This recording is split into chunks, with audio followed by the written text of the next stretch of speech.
Super. So we call this toys or tools of the trade.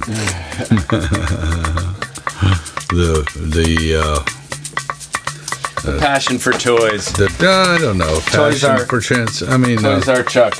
I wouldn't say toys. I think they were all tools in some way. We call it planes, automobiles, motorcycles, and anything that moves with an engine. Anything that moves. You recording now? Yeah, we're going. All right. So here he is, June 22nd, 2021. Yeah. So here we are. A Tuesday.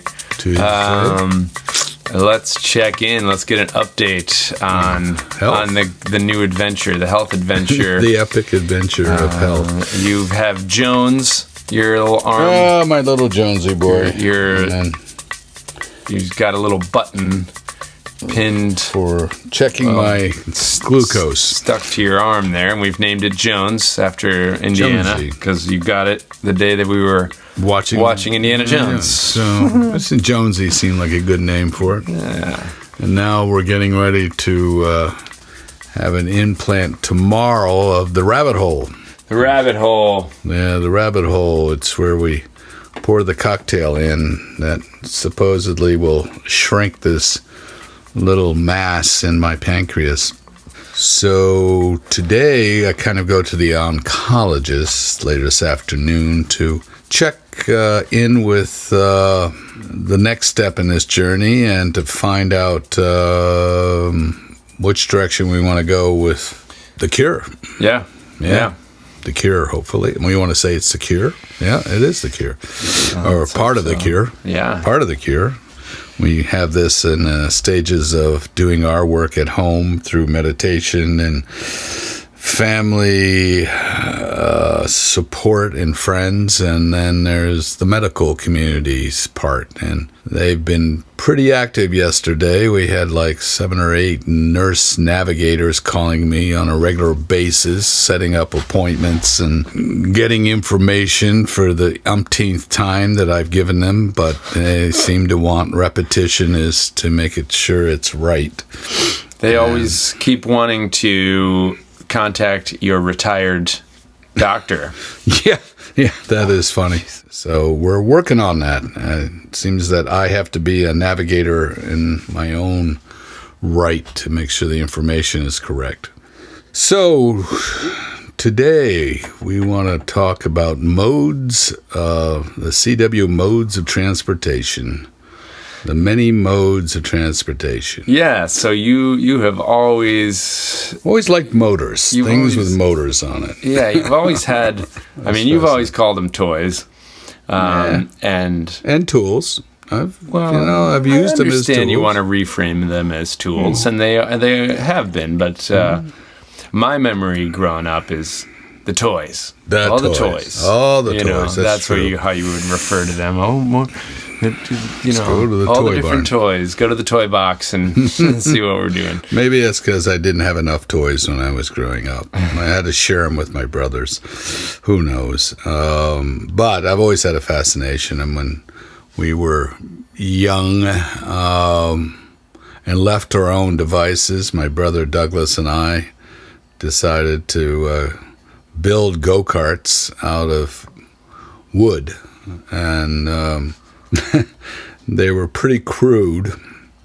For instance, we used for a steering wheel a steam wheel to turn on and turn off steam that we had found, which was weighed 10 pounds and was on an axle with a rope wrapped around it to do the steering with a 2x4 up front and some Montgomery Ward wheels that we had ordered or were able to get.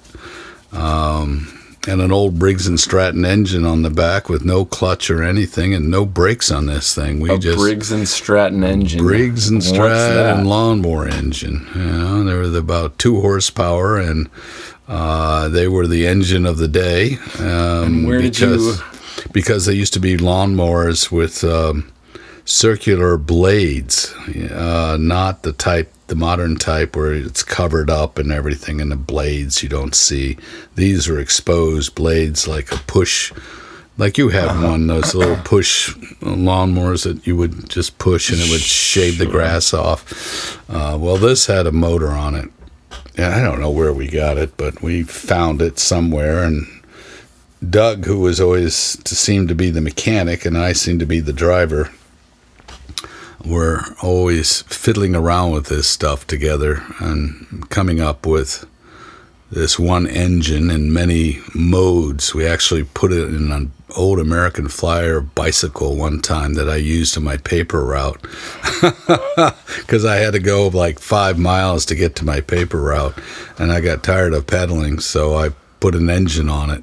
And it was I took the big wheels off and just put these little Wards hard rubber wheels. Gosh, you were ahead of your time on that. Yeah, we were, and it had a belt drive, so no clutch or anything. All it had was a throttle up on the handlebar and no brakes.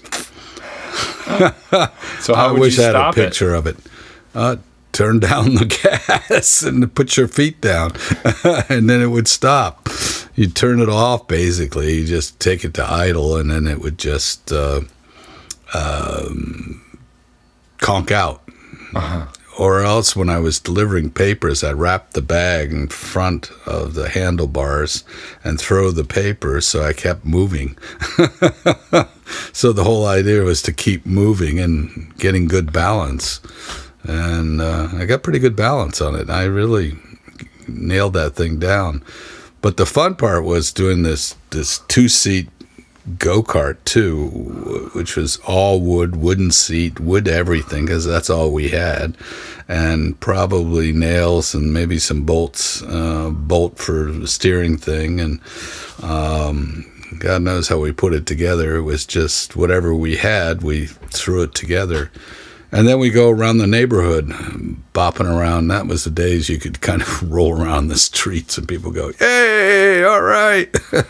and other kids and things in the neighborhood. You mean? Yeah. They would cheer you on? Oh yeah, the kids loved it, man. And we were quite well known for our inventions. And this was where were you living at this point? Oh, this was in an area outside of Rockville, Maryland. It was part of Rockville.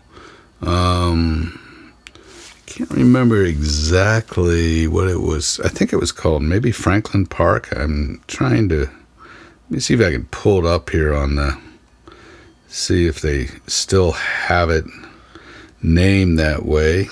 And this was just outside of Washington, D.C., Rockville, which at the time was just a small little town, basically a suburb of Washington, D.C., but not much more. Let's see if we can find it here. Okay, I believe it was Gaynor Road, and it ran along Rock Creek, which is a stream, actually, creek. It ran along all the way down into Washington, D.C., Rock Creek did. And we lived along there. We had a large, nice stretch of woods, and it was where we used to build our tree forts, and you know, that was our clubhouse, so to speak, with our friends and our kids, my brothers. And this is where we used to rock and roll with our go-karts and things. We would go all around the neighborhood and yahooing it around, and everybody would be like, yay, you know, and we were kind of heroes of the first go-karts around. Yeah.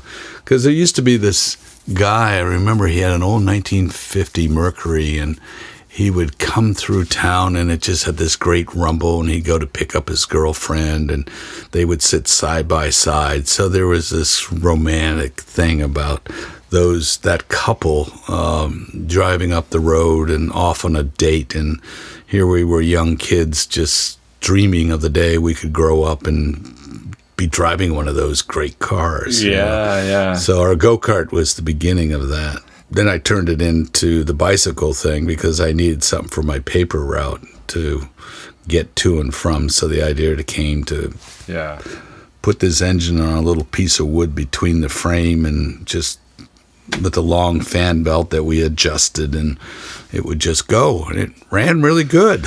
How old were you at this point? Oh, probably 8 to 10 in that area, I think. Probably, yeah, that would be about the right time. 50s, mid-50s there. That was about the right age group. Doug was a year and a half younger, so we were pretty close in age. Jeff didn't have much to do with this at the time. And he's how much younger is he than you? He's about 4 years younger. He's your mom's age. Yeah. So we, one of the funniest things was when we decided that, hey, let's try to make this. I think one of our first go-karts was we took the whole lawnmower and put it on the back and built a frame around it, and with a 2-cycle engine, which was impossible to get started. And I remember it was in a dirt lot there at the time, and we were trying to get this thing going, and thank God we didn't, because it would have just chewed up rocks and everything and spit stuff out, and who knows what would have happened to us, because of the lawnmower. The lawnmower was still on it. We weren't, we thought, well, what the heck? And then we got smart and took the engine, found this other Briggs & Stratton engine. Where were you finding all this stuff? Who knows? I don't know. Parents, we would find them. There was always some place to find these things at that time. Somebody had abandoned a lawnmower or whatever, and because we used to make money by mowing lawns and stuff like that.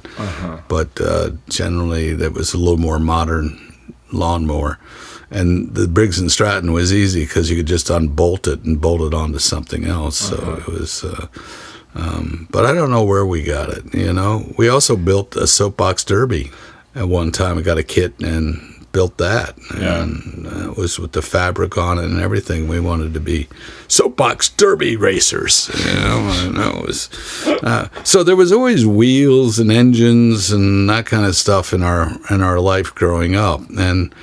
And then we had the tree fort down in the woods, which was our escape. You used to the only way you get to it is you had to swing up on it on a rope swing, and then grab onto it, and hopefully not fall. And I guess we were maybe we were a little older, 11, 12, because we started getting interested in girls, and that was, we used to try to entice females to come down and. You want to come up and see our tree fort, and the whole idea was to. Is that a euphemism? Yeah. Yes, it is. So a lot of fantastic memories growing up there. That was a cool neighborhood, and we were at sort of the end of this road, Gaynor Lane. So we had a lot of woods around us, and that was where.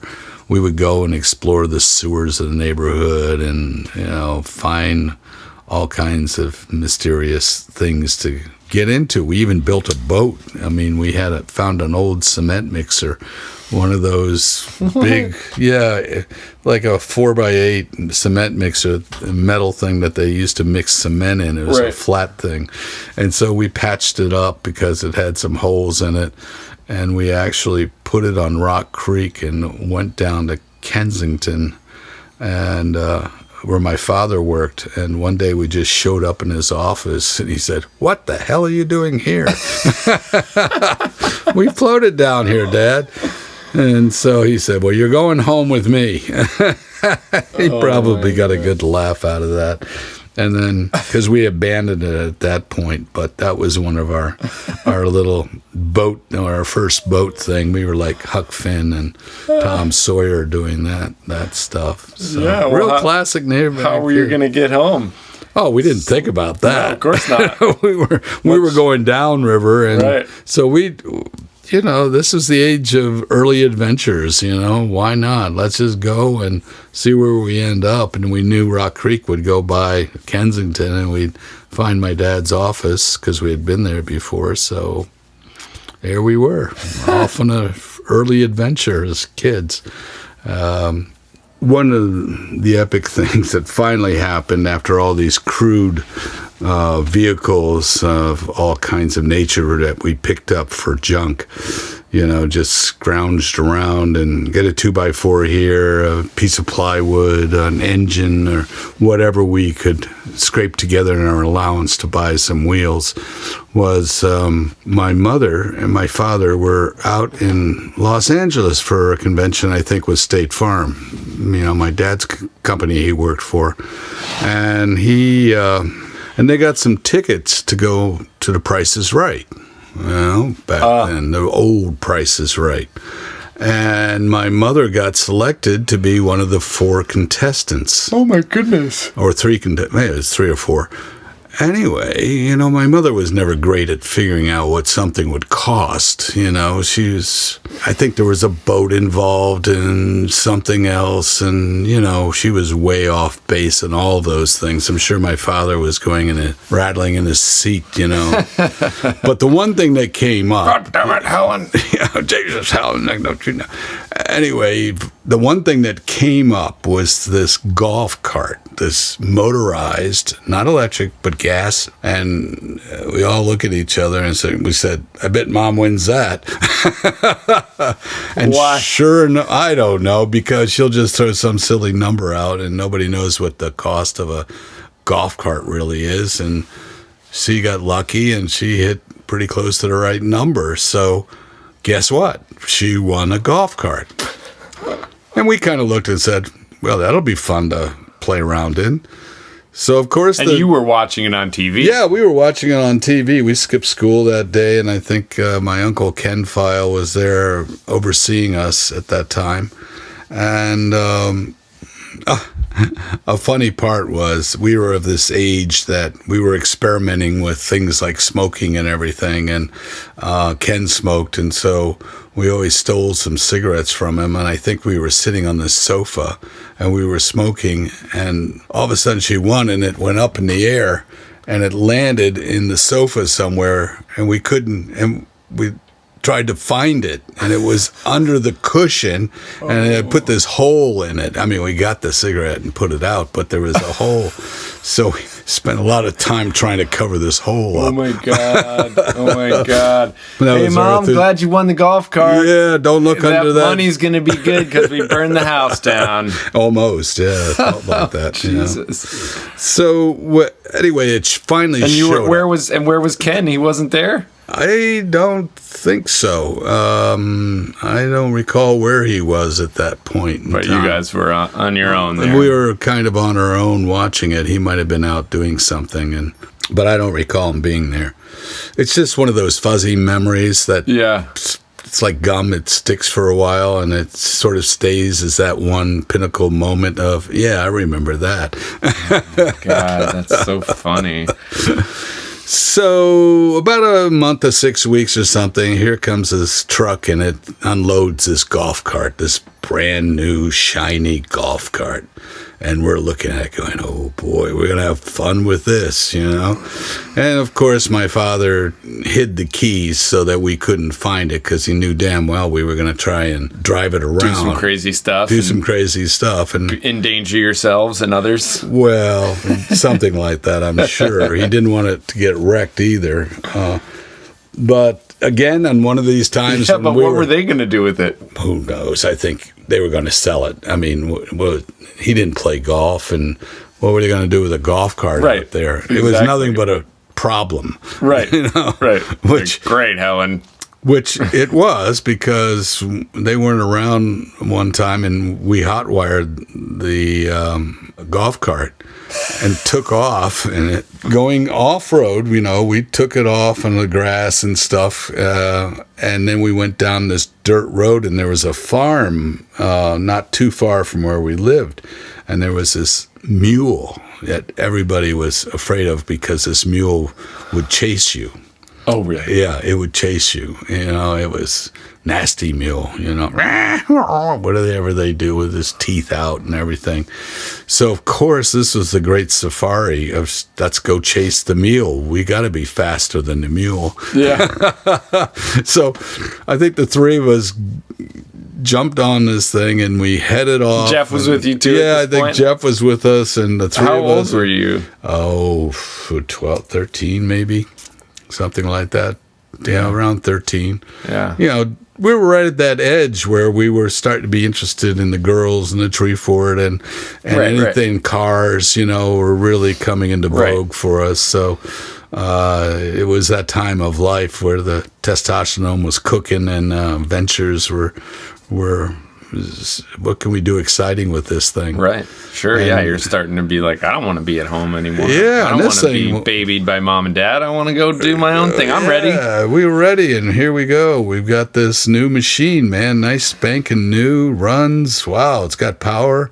It's got a real steering wheel. It's got all brakes, the whole bit. And so we took off in this golf cart, just chasing this mule until I think the farmer finally came out yelling at us, stay away from my mule.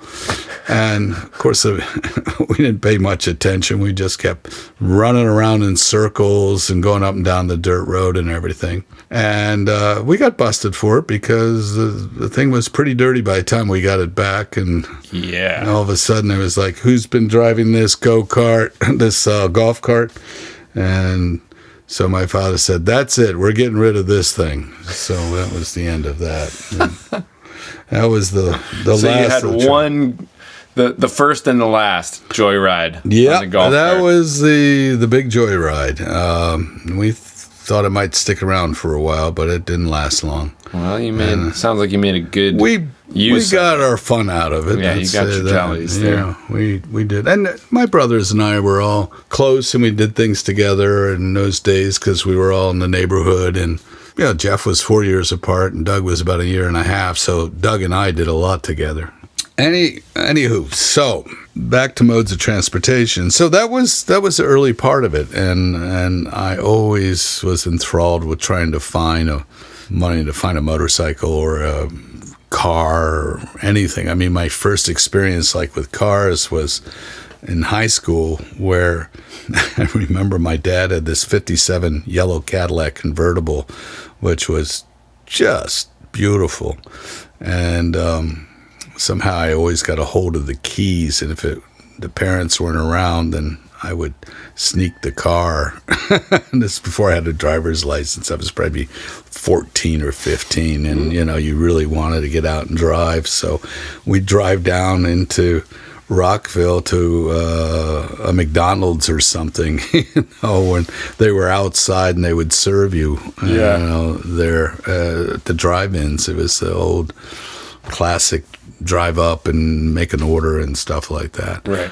But I remember stealing that car a couple of times. I think you told me that you would roll back the mileage counter or something. No, I don't think we could really do that. But I don't think we rolled back the mileage. We just tried to make it so it hadn't moved and put the keys back. Why they left the keys, who knows? But they never thought we would take the car. Yeah. And then my first car was an old 1950 Dodge that the neighbor used to drive to work all the time. And finally it got to the point where he got another car, and at that time you could take it to the junkyard and get $25 for it. So I offered him the $25 for the car. And that was my first car. In fact, I still have a picture up there of that with me, and I should show you at some point. It was, and I had painted silver flames on the side of it. And this was an old 6-cylinder with a hydromatic, so it was, you could use it kind of as an automatic, or you could shift it. It did have a clutch. And it had this old funky engine in it that we were constantly trying to get running right. But that was my first car, and I went through a series of those. I found another one after that one finally cranked out, and took it to the junkyard and got $25 and bought another one. And in fact, you know, one of my great buys was an old Ford, what was this? Would have been a 1950s, 60s Ford that your mom and I drove out to New Mexico in. I paid $50 for it. And it had a big yellow smile on it. It was called the Smiley car. It's what Walmart eventually used for their smile thing. Uh-huh. We actually used that first. We had that smile on it, so it was the Smiley car. And I remember I was driving because I had a driver's license. Somebody had it on there already, or no, I painted it on. It was a black car. It was a black Ford sedan, 4-door, big thing. And it was like maybe a 59 Ford or something like that.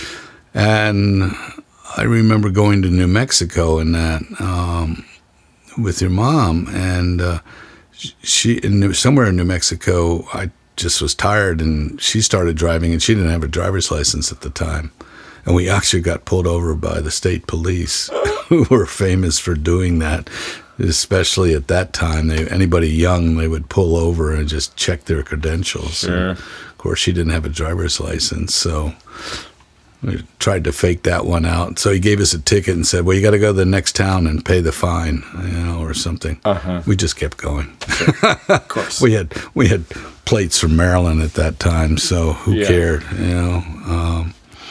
But so I was that was really it. great. They let you go. Yeah, I mean it was really weird. The guy gave us a ticket and said you got to go up to the next town to the courthouse and take care of this. Wow, I feel like they wouldn't let you drive away. I wouldn't either, but these days. But it was such a minor thing. He didn't want to bother with it. He wanted to get something bigger because he could see we didn't have any money. He was looking for probably a bribe or something. And I said, I don't have any money, man. We're just trying to get to Albuquerque. Somebody running some drugs or something. Yeah, we weren't that interested. Of course, he checked the car out and he said, here's a ticket. And that was it. But they were notorious out there in eastern New Mexico at that time to giving tickets, Yeah. I mean, that was their revenue, hunting, because these little towns didn't have much revenue coming in.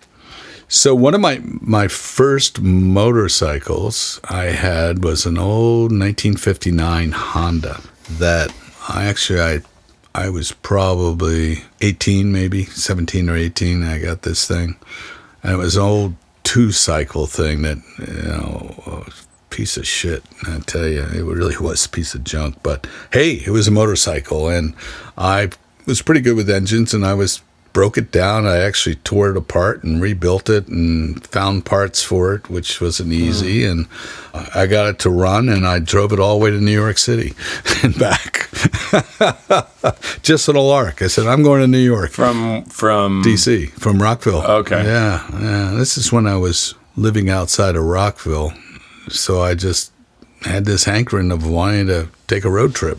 So that should have told you something. I was going to be having adventures in motorcycles down the road. Mm-hmm. The early bug. 2 wheels, and with a funky little helmet on, and here I went.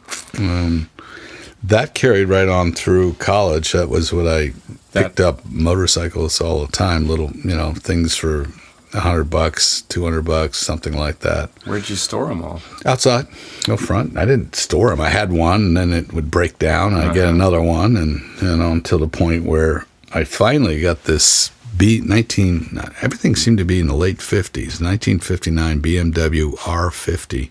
It was a 500cc. That was my bike. It was, oh my God, I've got a BMW. I'm really for real now. Mm-hmm. And this was in college, and so... so that would be, you were in New Mexico then? That was in New Mexico. This would have been in the 60s, mid-60s. About 1967, I would say. Yeah, I was back in the college after Vista, after the Domestic Peace Corps stint in 66 for a year. And so I remember the one time, and your mom was still back east, and we were just long distance kind of dating, and she was still in high school, if that. Because I met her, I had a job as in this rec center as a counselor, and that's where I met her. And she was 4 years younger, so she might have been just in high school, because I had been out for a year as a Vista volunteer, and then that job came after. That was 66 to 67, and I went back to Maryland. And that's when I got that job. That's when we met. So that would have been about 68, I guess. Mm-hmm. So I remember I had a school break, and I decided I was going to ride this motorcycle straight back, 36 hours or something. From New Mexico. From New Mexico, straight. I didn't have any money to stay at a hotel or anything, so I said, what the heck? Let's just, ride. Till you can't ride anymore. Oh boy, was I wrong. Yeah, that's a long trip. So I took off, and I started going over the Sandias and ran into a snowstorm. And I turned around and I went back to Albuquerque, and then I drove south to El Paso thinking, I'm going to miss, this will get me out of the snow because it's pretty warm down there. But of course I ran into more snow and ice. And there's mountains. Yeah. There are mountains there, and what did I know? There wasn't fancy weather predicting at that time. Right. And oh my goodness, that was scary, that one. I'm riding along on this interstate with trucks passing me, and snow and ice are covering my windshield and everything. And I remember getting off on an exit just angry as heck about it. What is going on? I came all the way down here and I have nothing but snow and ice. Somehow I got through that. And then I was into the south, and I drove the southern route all the way up to Washington. So you were, by the time you got down to the El Paso area, you had kind of escaped it? No, I didn't. And that was the problem. I ran into it again. The same storm was still there, and it was a real cold streak, and so it was snowing. And so you just kept going south in Texas? No, I couldn't go any further south, and I'd be in Mexico. Well, I know, I didn't have any passport, so I just kept going east. I just kind of stuck it out, and took back roads, whatever I could do to get past it. I survived it somehow, and then I just kept going and going and going, and by the time I got back to Rockville, I was so bloody tired, I slept for 2 days, and then I had to turn around and go back. Ask your mom about that sometime. She goes, what an idiot he was. He should have known something. This guy is, a little bit of a crackpot. And then somewhere along on my way back, I just wanted to see you, baby. I just wanted to see. I just wanted to adventure. Somewhere along the line, when I was going back, I had this Harley Davidson windshield on, because at that time they didn't have windshields for these things. So I'd found this Harley Davidson, like it's on my bike out there, and I strapped it on there. I bolted it on to the handlebars, and that was my wind protector. And somewhere along the line, this truck came this way. I was on a 2-lane highway, and I was going down, and it cut it right off. It just broke right off in half. What? It hit the mirror or something? No, just the wind. Just the wind. It was such a gust of wind that my God. And this old thing the plastic was just going anyway, and it just went boom, over my head. And so all I had was this craggy old thing there. God, lucky it didn't hit you in the face and send you flying. Yeah, totally. Close call. And on that return trip, I had stopped in Texas where Louise and Doug were there then. Camholtz. Yeah, Camholtz. And I stayed there and rested up because I just couldn't keep going. And was it Waco? I think it was Waco, Texas. Mm-hmm. He was in the service at the time. Yeah.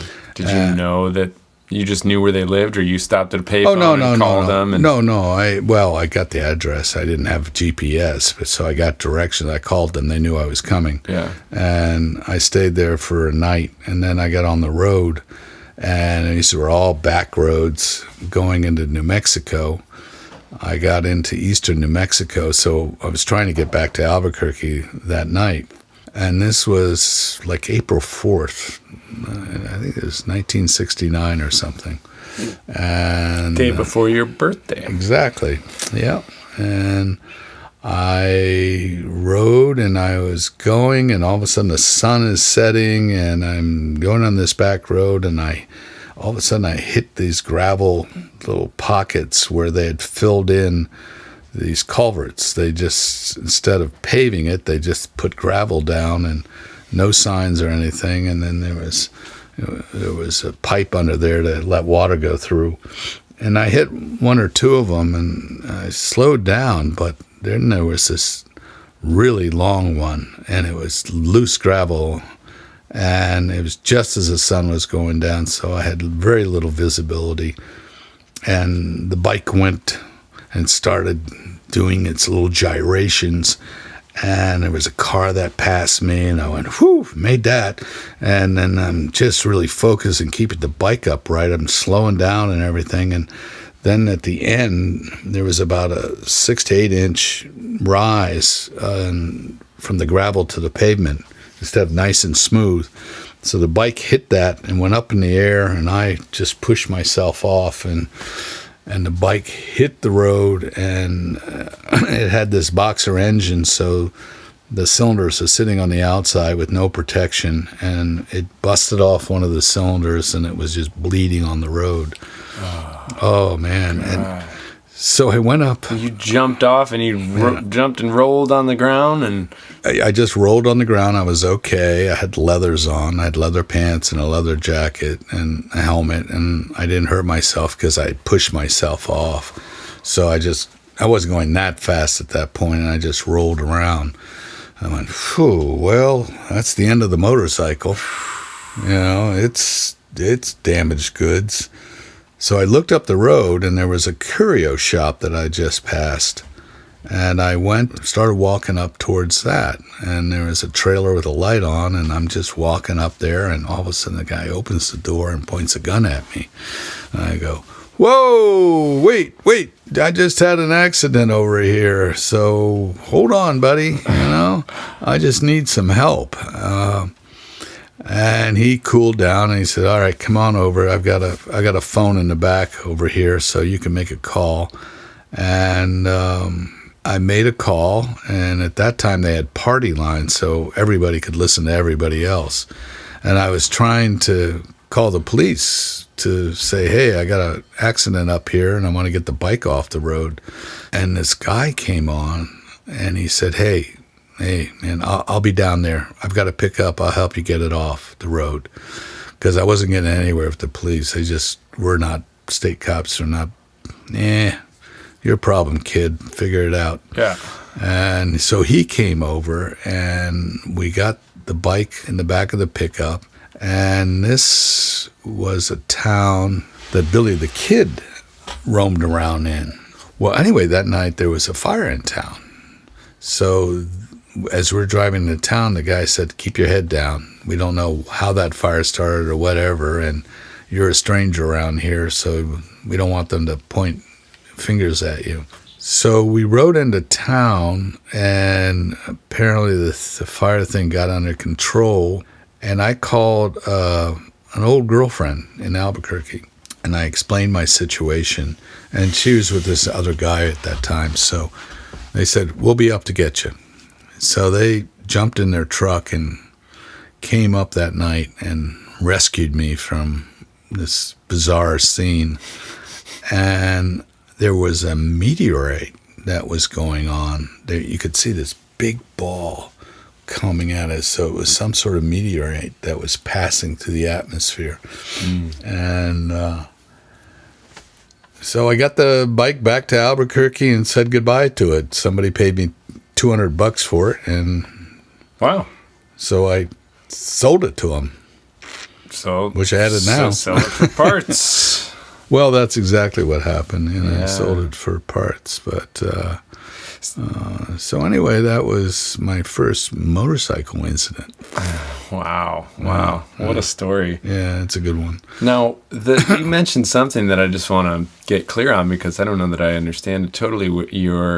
You said when you made the phone call, it was public lines? No, it was a payphone.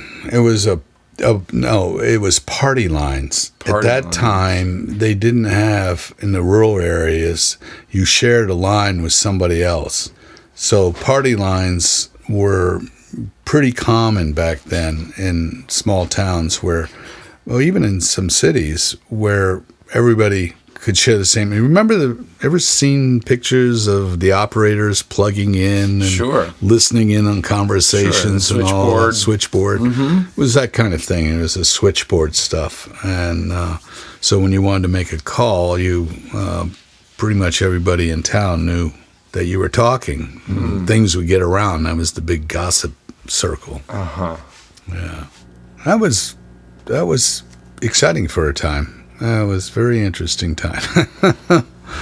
I think I got another bike after that. Had to get back on and ride again. I think it was a 250 Honda or something. Because I was supporting myself through college by working at the New Mexico Lobo newspaper, which was a campus newspaper, taking photographs and selling it to them for like $1 or $2 a shot. And that was pretty good money then, actually. So that got me active on campus. That's why I couldn't stay gone for long, and I had to get back so quick, was because I had my job. Mm-hmm. And at that time, I was studying photography in the art department. So it was a perfect thing. I would get to go to all these events and photograph it, and that's where the beginning of my career as a photographer really was taking off. Yeah. I mean, in high school, I was the photographer for the yearbook, and that was my first introduction because, wow, girls really like cameras, So I went, good way to meet girls. Can I take pictures of you, So that worked. So photography always was my passport to travel. This was a way to see the world, I figured out. That if I could be a photographer, then I could travel and fill that void in me. And, the excitement of adventures and all of that was coming down the road. And get some access to special situations, backstage and behind the lines. Absolutely. Oh, my goodness. I remember photographing little Richard right in his face, on stage, because at that time we had all those classic rock bands coming through. And they weren't classic at that time. They were not classic. They were just the sound of the times. So, I was right there. I'm surprised I still have hearing, because I was always right by a speaker and it was blaring. But I got to be the cool guy, with the camera hanging off my shoulder going and photographing these things. So I kind of got a rep around the campus, like, here's that photographer, and still have some of those newspapers, I think, around in the old yearbook. So then I know what happened after that. So when I got out of college, your mom and I got married. I bought an old VW camper van, 1966 VW camper van. Man, this was the car, finally. It was in touch with the age of Volkswagens and hippie travel and all that. And I had big hair out to here, and your mom looked like, one of those hippie girls. And so we were the classic ones going down the road with our VW camper van, sleeping in that. And it was pretty exciting times. It was lots of adventure. And at that time, she was really into it. This was her first big adventures in the road. So I was taking her out and showing her the excitement of traveling and doing those things. And then this was sort of your honeymoon of sorts? Yeah, it was, actually. We used that. And that's when we talked about, let's go to San Francisco, let's move to San Francisco after UNM. So Because she was in school there. yeah, she went to school there, and Were you guys there at the same time? Were you both in classes? At the no, same I was there in the beginning, and then Right. she showed up, and then I'm not sure if she finished school. I know that I graduated, and there was a work symposium, for jobs, summer jobs, whatever, And there was this diabetic youth foundation in San Francisco that was looking for somebody to teach photography. I went, well, might be your guy. Yeah. And it was a way to get to the West Coast and get a job. And it was working up in not the Redwoods, but Sequoia National Park. They had a camp up there. Cool. So on the outskirts of the park. And so we packed up and went to San Francisco. Doug Dickinson had a place there, and he said, listen, I got a extra room. Guys can... And how did you know him at that point? Through Louise. Louise was the connection because they went to school together. Blackburn? Yeah, right, Blackburn. He was a Blackburn guy? Right, okay. He was a Blackburn.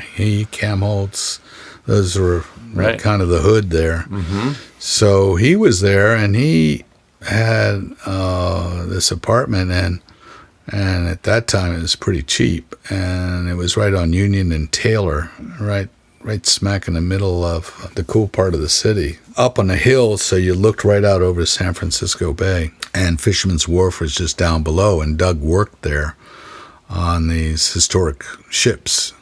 He was one of the crew members there. So that was, and I don't know what happened to that. I sold it, or it sat on the streets forever because I could barely get up the hills. The bus? Yeah. Not sure. I did sell it. I just don't remember to whom or how that all happened. A little fuzzy those years. It was the 60s, It was the 60s, man. I don't know what happened to the old VW You weren't bus, there. Man. No. It was like... Everything was just flowing, man. Yeah, pretty much. That was it. Who cares? It's just stuff. All right, somebody needs some money. We don't need the bus anymore.